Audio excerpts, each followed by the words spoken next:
एकीकडे महाराष्ट्रामध्ये मराठा आरक्षणाचा मुद्दा चांगलाच पेटलाय, तर दुसरीकडे लिंगायत समाजाची जुनीच मागणी पुन्हा एकदा चर्चेत आलेली आहे। लिंगायत समाजाला हिंदू म्हणून नाही तर वीरशैव लिंगायत म्हणून मान्यता मिळावी अशी मागणी जोर धरते। बघूयात त्याबाबतचा हा रिपोर्ट।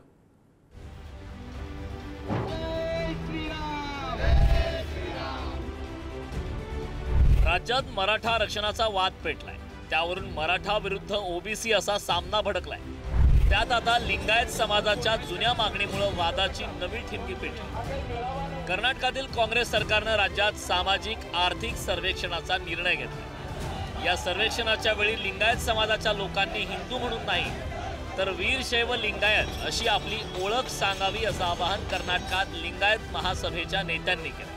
मला वाटतं 1947 साली डॉक्टर बाबासाहेब आंबेडकर सुद्धा घटनेमध्ये लिहित असताना त्यांनी धर्माच्या कॉलममध्ये लिंगायतांना स्वतंत्र असं स्पष्ट उल्लेख केलेला आहे। आजही त्याचा आहे, परंतु आमची लोक मिळवणंच कमी पडले। त्यामुळं लिंगायत समाज कुठं वसलेला आहे यासाठी सर्वच मठाधीशांनी किंवा सर्व संघटनांनी आवाहन केले आहे की आपल्या धर्माच्या रकान्यात लिंगायतल्या व आपला पोटजात मेन्शन करा। येणारा हा काळ म्हणजे आपला स्वतंत्र ओळख राहील। कर्नाटकापाठोपाठ आता महाराष्ट्रातही याच मागणीने जोर धरलाय।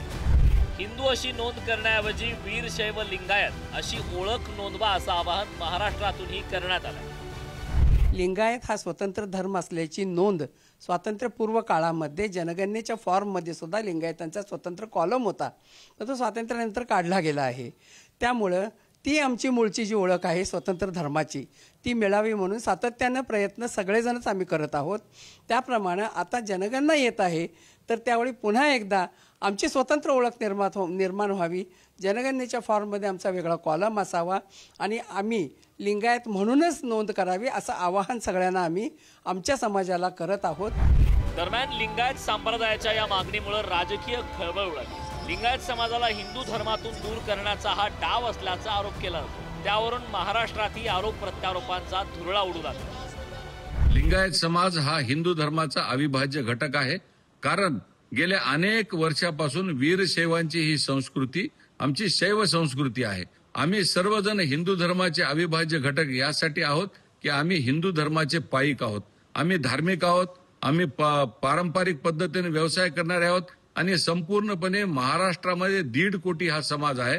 कर्नाटक, तेलंगणा, तमिळनाडू, केरळ संपूर्ण दक्षिण भारतामध्ये असलेल्या या हिंदुत्ववादी लिंगायत समाजाला हिंदू धर्मापासून वेगळं करण्याचं एक मोठ्या प्रकारचं षडयंत्र डाव्या शक्ती करतायत। त्यांनी काय मागणी केली, त्यांनी कुठं राहायचं, कुठल्या धर्मात जायचं किंवा कुठला पंथ स्वीकारायचा, पण आजपर्यंत लिंगायत हा हिंदू धर्माचाच भाग राहिलेला आहे। रीती रिवाज, संस्कार, संस्कृती या सगळ्या हिंदू धर्माप्रमाणेच त्यांच्या रूढी परंपरा चालत आलेल्या आहेत। आता त्यांची भूमिका काही वेगळी असेल तर त्या संदर्भात आम्हाला बोलण्याचा अधिकार नाही। तर मला काय म्हटलं आहे, तुम्ही आता बाईटवर विचाराल आणि मी बाईटवर उत्तर देईल असं नाही आहे। मीडियामध्ये मला समजून घेऊ द्या, कारण लिंगायत समाज असेल, वीरशैव समाज असेल, या समाजाशी मी त्या ठिकाणी चर्चा करेल, काय म्हणणं ऐकून घेईल। दरम्यान हे सगळं ज्या लिंगायत संप्रदायावरून सुरू झालंय त्या संप्रदायाची वैशिष्ट्य काय आहेत हेही समजून घेऊया।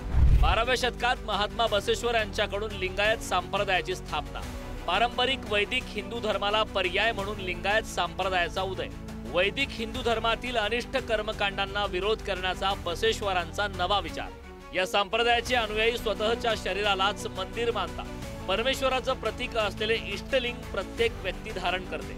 कायकावे कैलास म्हणजे तुमचं काम हेच परमेश्वराचं स्थान, हे या संप्रदायाचं ब्रीद। स्त्री पुरुष, जात पात, गरीब श्रीमंत असा कोणताही भेद या संप्रदायात नाही। लिंगायत साहित्य म्हणजे या नानाविध जातीच्या शरणांनी लिहिलेले विचार। समाजातील अंधश्रद्धा, अनिष्ट परंपरा, रूढी चालीरीती या सगळ्यांच्या विरोधात बंड पुकारलं होतं। धर्माच्या नावानं, देवाच्या नावानं होणारं समाजाचं शोषण, यज्ञात दिल्या जाणाऱ्या बळी या सगळ्यांच्या भूमिकेच्या पातळीवर, एक संघर्षाच्या पातळीवर बसवण्णांनी नव्या समाज निर्मितीचा ध्यास घेतला। फक्त नव्या समाज निर्मितीचा ध्यास घेतला नव्हे तर त्यासाठी त्यांनी किंमत मोजली।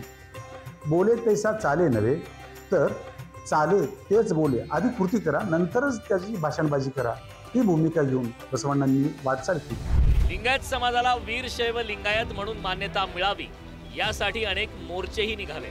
या संदर्भात ब्रिटिशकालीन नोंदी असल्याचा दावाही केला जातो। कर्नाटकामध्ये तब्बल 25% इतका लिंगायत समाज आहे। जर या जनगणनेत मोठ्या संख्येने हिंदूऐवजी वीरशैव लिंगायत अशी नोंद झाली तर त्याचा थेट परिणाम राज्यातील आणि देशातील राजकारणावर होऊ शकतो। महाराष्ट्रातही साधारणतः 7% लिंगायत समाज असल्यानं या मागणीचे पडसाद महाराष्ट्रातही उमटतील एवढं नक्की। कोल्हापूरहून शेखर पाटीलसह तेजस्विनी काटवटे, पुढारी न्यूज।